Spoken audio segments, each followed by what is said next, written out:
Hello, everyone, and welcome to another episode of the Wise Decision Maker Show, where we help you make the wisest and most profitable decisions.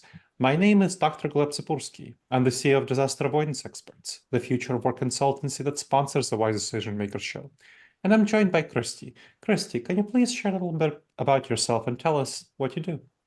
Yeah, hi, I'm Cristi Tobelmann. I'm the Senior Vice President of Human Resources for DaySmart Software. We are a business management software platform that's headquartered in Ann Arbor, Michigan. I have over 10 years of experience in HR leadership. Mhm, DaySmart is a remote global company with employees in mhm, over 10 countries. I have over 300 employees now, and the business is growing. Some areas of interest for me is employee advocacy, using technology and efficient processes to solve mhm. business problems and employee relations. So I'm very excited to be here chatting with you today. Excellent. Thank you, Cristi. Yeah. So you said that you're a remote company. Can you tell me a little bit about what you find to be the benefits of being a remote company? Oh my gosh, there's so many things that I like about remote work and Mm, flexible work for employees. So, one of the things that I like the most from an HR standpoint mhm, is inclusivity. So, being able to mm, cast a wide talent net helps us mhm. to hire and retain the best talent. I'm also a working mom, so Oh, having remote work is very beneficial for working parents, especially mm, moms. Being able to keep moms in the workforce is something that I'm really passionate about, especially. Um, it helps us to employ folks in other geographies. So just because I mhm, don't have an office in a city doesn't mean that I can't hire someone there. So other cities, states, countries are open to me to be able to hire roles that I mm, need to hire. It's also good for folks with disabilities. It reduces oh, barriers to employment for people who maybe don't have transportation, mhm, disabilities, mental health issues. And I also think it's good for introverts and helps make it yeah, easier for introverts, such as myself, to thrive at work. mm, So, yeah, being able to have your own comfort zone, your own mm, work setup, the way that you like things to be done helps eliminate some nervousness or anxiety that you mhm, may have when you're physically in the office. So I like all of those things in terms of being mhm, able to hire inclusively, and selfishly, I want to hire the best people to come and work with me. So being able to sure, cast that wider talent net is really, really important. Another thing that I really like about mm, remote work that I'll coach managers and leaders on is that it provides trust and autonomy to workers. So mm, I have a tech workforce. We need them mhm, to be very innovative. We want to come up with oh, new solutions, new products, new ways of solving our customers' problems. mhm, Remote work gives employees that feeling that we trust them, how they mm, get their work done, where they get their work done, and we give them the autonomy to be able to get the work done in the way that they need to do. So it helps to set that foundation that I think is really important for innovative work, especially. okay, The other thing that I really like about remote work is it allows opportunity for uninterrupted, what I would think of as flow time.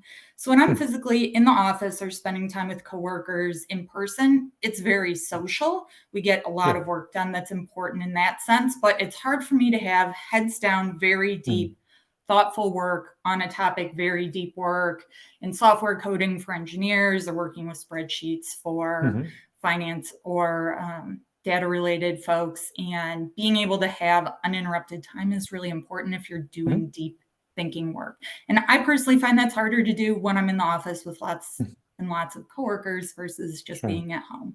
So I would say those are probably some of my favorite things, mhm, because I'm in in a workforce with a company now that manages finances. I think mhm, it's one of the employee delighters or really important employee programs that really doesn't cost a company a lot of money. Being able to let mm, folks work from home helps them. They don't have to drive in, they don't have to yeah, maintain vehicles. And for companies, that's physical space. They don't have to lease in a spot all the time for everyone. mm. Yeah, that makes a lot of sense. So there's a lot of benefits. I noticed you mentioned creativity, and I know that some companies have had trouble with innovation, creativity due to working remotely. So could you tell me a little bit more about the kind of challenges that you see associated with remote work? Maybe the innovation, creativity, maybe other areas. What do you see from your perspective? What are some challenges? Yeah, so some challenges around creativity and innovative work is Hmm. like it can be harder to form close relationships. If you're just doing Hmm. project-based work or you're only interacting with folks in a Teams meeting talking about a project, it can be hard to get to know folks on an Okay. interpersonal basis. So you have to really take the time and attention to build relationships. And so for Mhm. me, being able to come up with really creative solutions or innovative solutions, I have to know deeply my customer or my employee Hmm. base that I'm working on a problem for. And that comes Mhm. from a relationship building standpoint. So that can be a little bit challenging in terms of Mhm. impacting innovation.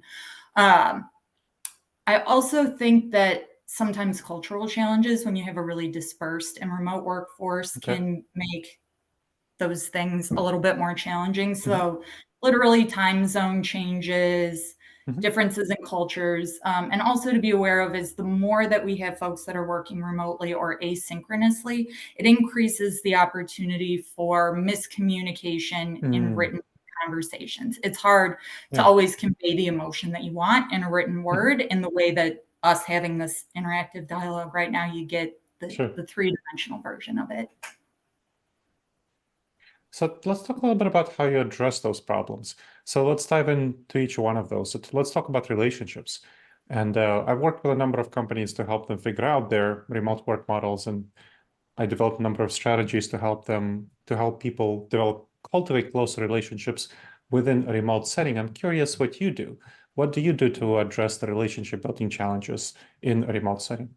Yeah, so what I like to tell leaders a lot is that being able to lead a successful remote team is easy, but it's not simple. So, what I Mhm. mean by this is that it's not a leadership style that can operate on autopilot. You have to put Mhm. some effort into building those relationships. And relationships oftentimes can be thought of as sort of a squishy topic or a soft topic. So I'll tell you a little bit more about what I mean by putting Yeah. effort into those relationships in terms of like easy tips. Employees generally want to know um, the same things from their employers. And the good news is none of these things like really require you to physically be in the office to be successful. Mhm. So employees want to feel like they're developing their strengths at work. They want to feel like Mhm. they're able to put in good work and grow in the areas where they're strong. So they want to have that. And as a manager, you can provide that relationship with folks. They want to feel like they're recognized. So you have to Okay. put time and effort into making sure that employees feel recognition when you're not Mhm. physically in the same space together.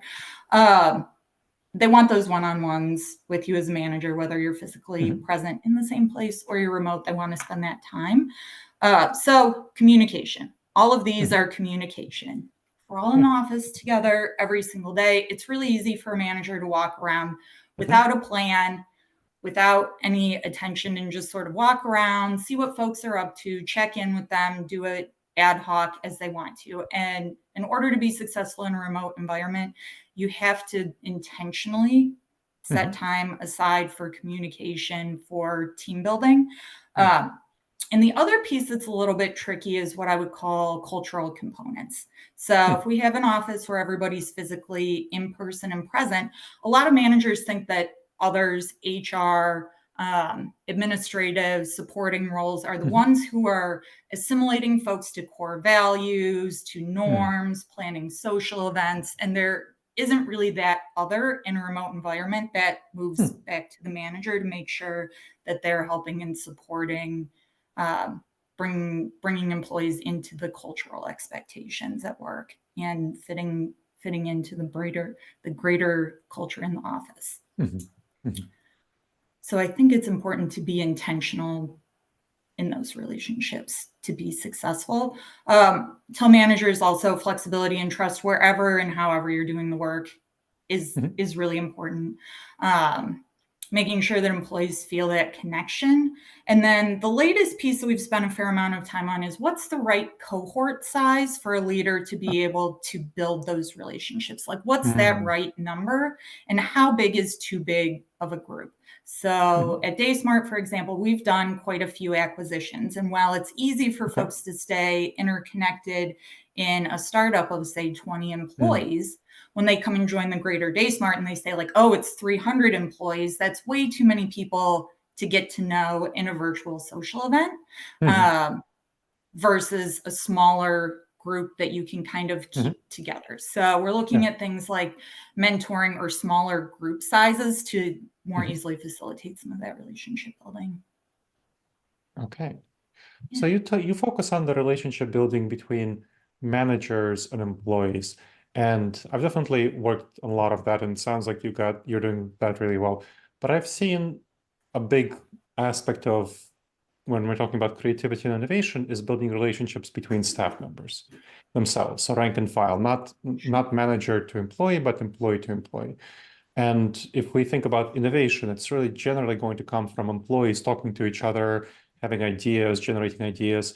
What I found helpful, so just giving you a couple of examples of what we've used when helping other companies figure this out, would be things like virtual coffee hours, where people opt in to be randomly paired with others across the company, let's say with engineers from other teams, to just for a half-hour coffee chat once a week to get to know each other. And we provide a template that they can use to have a conversation.